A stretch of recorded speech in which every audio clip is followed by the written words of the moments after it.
Hello दोस्तों। तो बाकी हानमा सीजन 2 एपिसोड 9 में जैक हानमा भी पिक्कल से लड़ने स्टेडियम पहुंचा हुआ था। पिक्कल भी उसे देख लड़ने के लिए खड़ा हो जाता है। वो पिक्कल के मुंह पे एक जोरदार पंच करता है। पिक्कल को इसका एहसास होता है। जैक बोलता है, मैंने एकदम सही सुना था। मेरे इतने जोरदार पंच का भी तुम्हारे दिमाग पर कुछ खास असर नहीं पड़ा। तुम्हारे ये नुकीले दांत बड़े खतरनाक हथियार जैसे हैं। जैक ने भी अपने दांतों की काफी अच्छी ट्रेनिंग कर रखी थी। वो पिक्कल के दांतों को आजमाना चाहता था।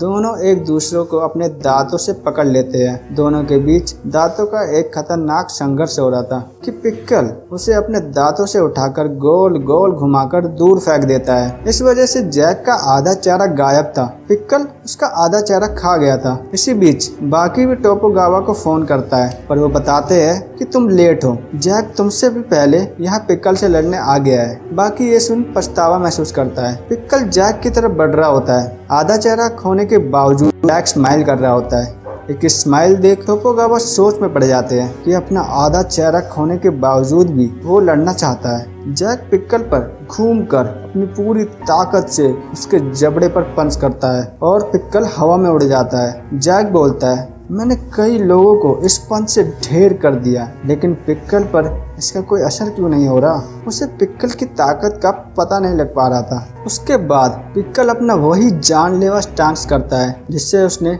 रेट्सू को हरा दिया था। यहाँ बाकी और रेट्सू भी दौड़ते हुए स्टेडियम में पहुँचते हैं। पिक्कल अपना स्टांस परफॉर्म करता है, लेकिन जैक उसे डिफेंड कर लेता है, जिससे पिक्कल 20 मीटर दूर जाकर गिर जाता है। जैक पिक्कल को सर से पकड़कर बोलता है, मुझे अपना बॉस बोलो। वो उसे पटक कर बहुत दूर नीचे फेंक देता है। जैक फिर उसे मुंह पर किक मारता है। वो बोलता है, मैंने अपनी जिंदगी में कई ऐशो आराम को छोड़ा, जैसे पैसा, लड़कियां, इन सब को मैंने छोड़ा है क्योंकि मुझे अपनी जिंदगी में सिर्फ ताकत चाहिए थी। और मैंने कई ड्रग्स और इंजेक्शन भी लिए ताकि मैं अपने शरीर को बेहतर बना सकूं।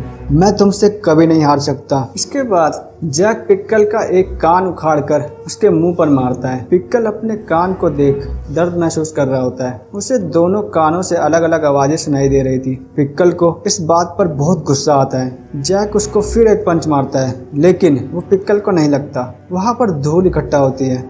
जैक उसे फिर से किक मारता है, लेकिन वो भी पिक्कल को नहीं लगती। जैक एक के बाद एक वार उसे करता है, लेकिन पिक्कल को उन वार का कुछ असर नहीं होता। फिर जैक को बार बार एक आवाज़ सुनाई दे रही होती है।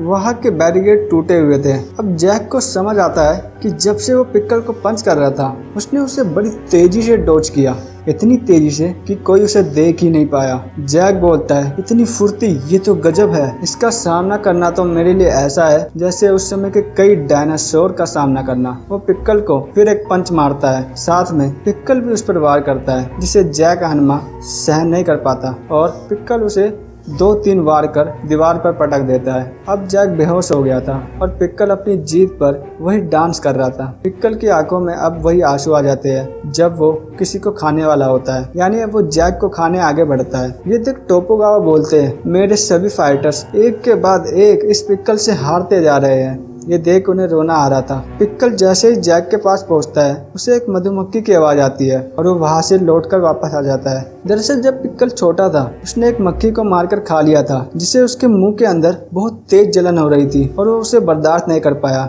वो उस दर्द से इतना तड़पा था कि उसे आज भी वो दर्द याद है। उसे ये लगा था कि कुछ चीजें मरने के बाद भी बड़ी खतरनाक होती है। यही चीज का एहसास उसे जैक के सामने हुआ, इसलिए पिक्कल को उससे डर लग रहा था। बाकी और टोपोगावा को ये बात कुछ समझ नहीं आ रही थी। तब टोपोगावा जैक के पास पहुंचते हैं और उसे टच करते हैं, जिस पर बाकी उन्हें सावधान करता है। उनके चेहरे पर खून बहने लग जाता है। जैक ने बेहोशी के हालत में भी अपने मिडल फिंगर से अटैक किया, पर वो टोपोगावा के सर से थोड़ा सा ऊंचा था और टोपोगावा को चोट नहीं लगी। रेट्सू बोलता है, अगर पिक्कल जैक को टच करता तो जैक उसके कान के पर्दे फाड़ देता और उसके दिमाग को भी डैमेज कर देता और शायद ये लड़ाई जैक हामर जीत जाता, क्योंकि जैक ने अपने बॉडी के हर एक सेल को ऐसे ट्रेन किया था कि बेहोशी के हालत में भी वो हमला कर सकता था। यहीं पर यह एपिसोड खत्म हो जाता है। Thanks for watching.